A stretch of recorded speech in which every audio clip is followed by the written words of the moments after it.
जय श्री कृष्णा। राधे राधे। हिंदू धार्मिक मान्यताओं के अनुसार सप्ताह के 7 दिन अलग अलग देवी देवताओं को समर्पित होते हैं।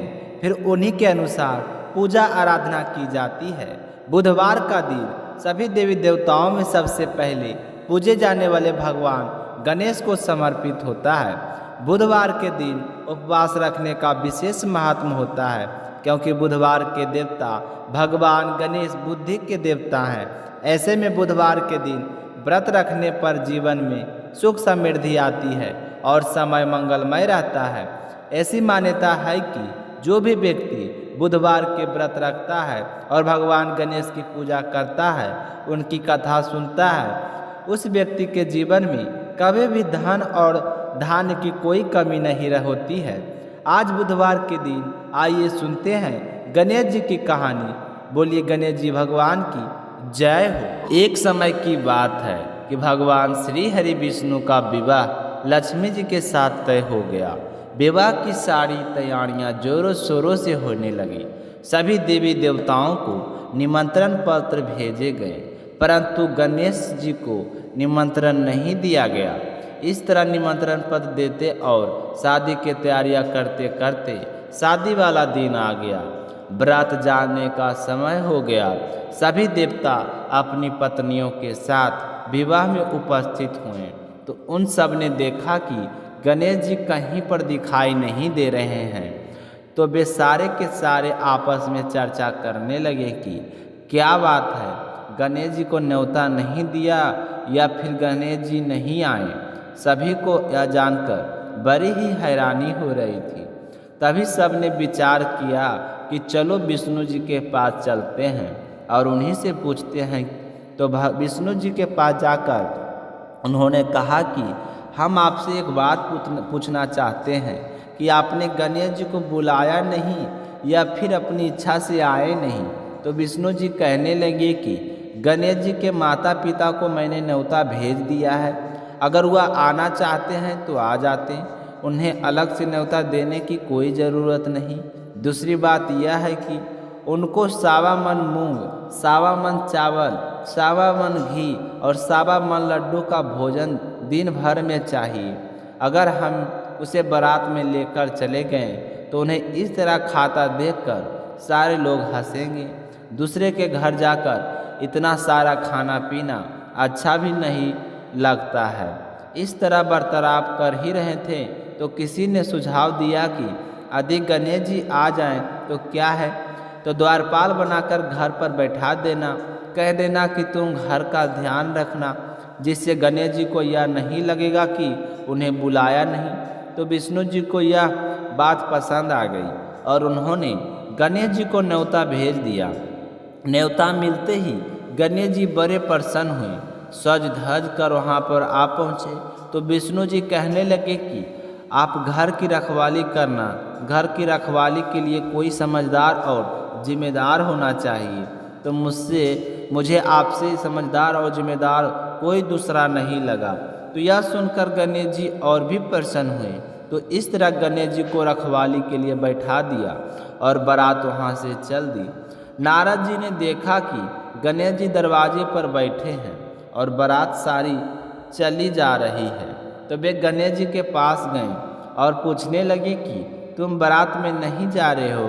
तो गणेश जी भगवान कहने लगे कि मुझे तो घर की जिम्मेदारी दी गई है, कोई समझदार आदमी घर की रखवाली के लिए होना चाहिए, इसलिए मैं तो यहाँ पर रुक गया हूँ। तो नारद जी कहने लगे कि उन्होंने आपका अपमान किया है।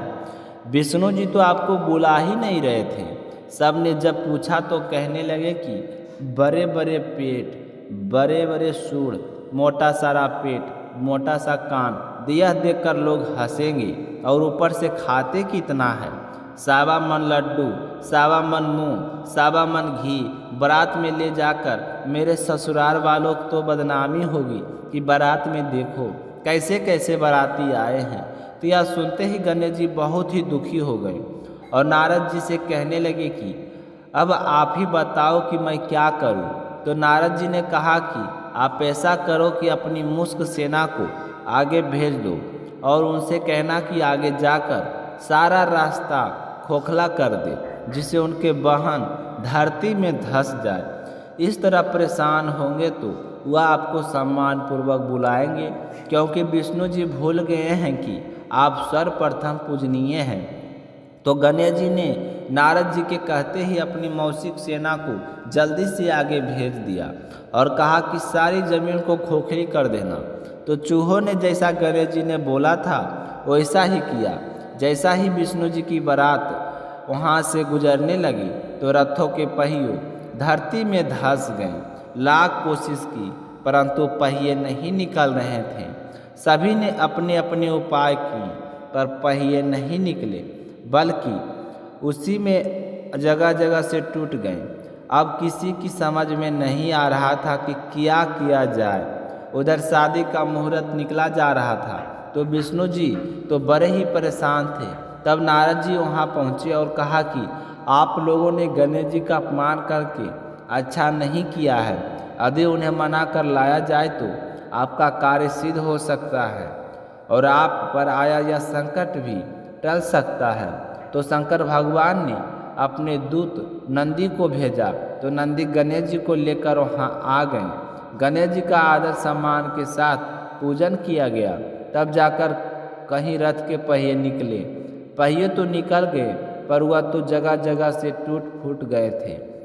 अब उन्हीं सही कौन करे। तो पासी के खेत में एक हाथी काम कर रहा था तो उसे समाचार भेजा कि सारे रथों के पहिए सही कर दो। तो वह अपने खेत का काम छोड़कर कारीगर का सारा सामान लेकर वहाँ आ गया। जैसे ही वह रथ के पास बैठा तो कहने लगा कि श्री गणेशाय नमः। ऐसा कहकर गणेश जी मन ही मन वंदना करने लगा और देखते ही देखते गणेश जी ने सभी पहियों को थोड़ी ही देर में ठीक कर दिया। तो यह देखकर नारद जी ने कहा कि मैं आपसे एक बात पूछना चाहता हूँ कि आपने श्री गणेशाय नमः क्यों कहा। हाथी कहने लगा कि हे देवताओं, आपने सर्वप्रथम गणेश जी का नहीं बनाया होगा और ना ही उनकी पूजा की होगी, इसलिए आप पर यह संकट आया। तो नारद जी विष्णु भगवान से कहने लगे कि हमने ही गणेश जी को सर्वप्रथम पूजनीय बनाया था और आज हम ही भूल गए, तो हमसे मूर्ख और अज्ञानी कौन हो सकता है। तो यह सुनते ही विष्णु भगवान गणेश जी से माफ़ी मांगते हैं और गणेश जी की पूजा करते हैं, उनका ध्यान करते हैं। फिर सारे मिलकर गणेश जी भगवान का जय जयकार लगाते हैं। तो यह सब देखकर गणेश जी बहुत ही प्रसन्न होते हैं और नारद जी भी गणेश जी की ओर देखकर मंद मंद मुस्कुराने लगते हैं और बारात वहाँ से चल पड़ती है। फिर भगवान विष्णु और लक्ष्मी जी का विवाह बड़ी ही धूमधाम से संपन्न होकर सकुशल सारे घर लौटाते हैं। इसलिए कोई भी व्रत पूजा पाठ हो, गणेश जी की भगवान को जरूर याद करना चाहिए। ज़्यादा समय नहीं है तो एक छोटी सी कहानी सुनकर ही शुभारंभ कर सकते हैं। बोलिए गणेश जी भगवान की जय हो। उम्मीद है आपको यह कहानी अच्छी लगी होगी। अगर आपको यह गणेश भगवान की कहानी अच्छी लगी हो तो कमेंट सेक्शन में गणेश जी जय लिख कर ना भूलें। धन्यवाद।